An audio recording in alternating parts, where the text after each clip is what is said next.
So I've only got a page, not 3 pages this time. Several things I might reiterate, and I apologize ahead of time, but we have heard from many members of the public who are against this acceleration of the zero carbon step code. We've had zero input from the building community, other than the comments I've shared regarding cost escalations due to the increase of thousands of dollars per living space of extra costs.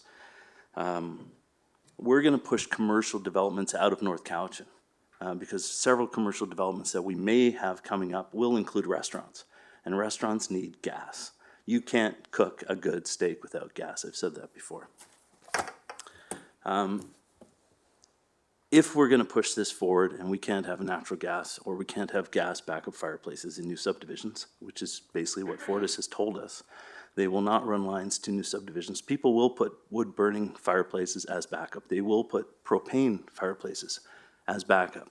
And I don't think anybody that wants this escalation, this acceleration to move forward, wants to see propane trucks driving every single week, spewing pollutants out of their truck to deliver propane to houses, because people will have backup heating, backup fireplaces, and wood burning, as we all know, is way worse than natural gas and propane.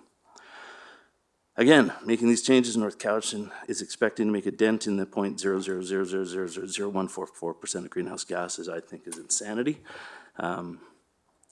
Just a couple points about the grid. This grid is not going to be able to sustain this in the future. BC Hydro has planned the grid based on the step codes and the emissions that are set out by the province. And if all of our communities and cities keep pushing these forward, the grid will not be able to handle it. And one of the things I found interesting in Kansas in the past month, Panasonic was building a $4 billion EV battery facility to build EV batteries.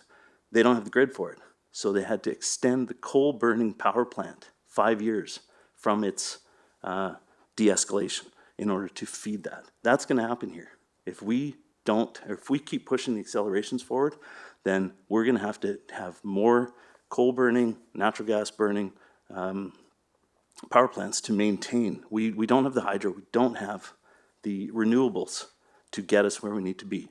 Germany put the bet on renewables. Their costs are 4 times higher than us on electricity. And now they're kicking coal-burning power plants back up. In 2022, California told its residents not to charge EVs a week after it banned internal combustion motors in cars, as the grid would be strained and they would encounter rolling brownouts and periodic blackouts. And we're going to have the same thing here. We're not ready to go fully electric on anything, I believe, in North Cowichan especially, and I don't think we should be the leaders on this. I think we should see how other communities are doing it. We should watch what Victoria is doing. Maybe Vancouver might do it. They haven't done it yet. They're the biggest city in the province. You know, we are leading the way apparently on an electric garbage truck, which I'm 100% against as well, and I'd rather not be the leaders in this case too. Thank you. Councillor Justice, Councillor Manhas, and we spent hours debating this. I think we've all got pretty strong views on it already, and I doubt we're going to persuade one another to change our minds, but I'll turn to you, Councillor Justice and Manhas, and ask you to keep it concise, if you don't mind. Yeah, thank you, Mr. Mayor. I just really want to thank all the people who have taken the time to come and speak to council on this issue. I really appreciated the divergent views and been very impressed with the respectful tone and sometimes musical tone. I really think that we've discussed this long enough. It's the culmination of years, not weeks, not days of thought. We've been thinking about this, navel gazing, engaging the community, and I'm ready to vote for its adoption. Councillor Manhas, perhaps to close. Yes. Thank you, Mr. Mayor. I'll keep it brief. I just want to iterate a couple of points that I mentioned those last week too, at the last meeting, and we're taking away. I'm going to be voting against this motion because we're taking away choice, individual liberties, and how they want to live their lives. Affordability.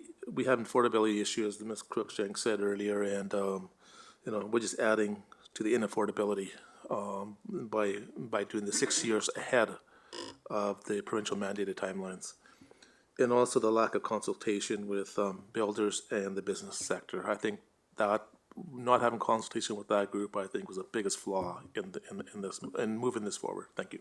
Great. Thank you, Councillor Manhas. So I'm gonna, okay with council, I'm gonna call the question then. So on the motion as moved and seconded, all in favor? And opposed? Councillors Findlay, Callio, and Manhas opposed. The motion carries.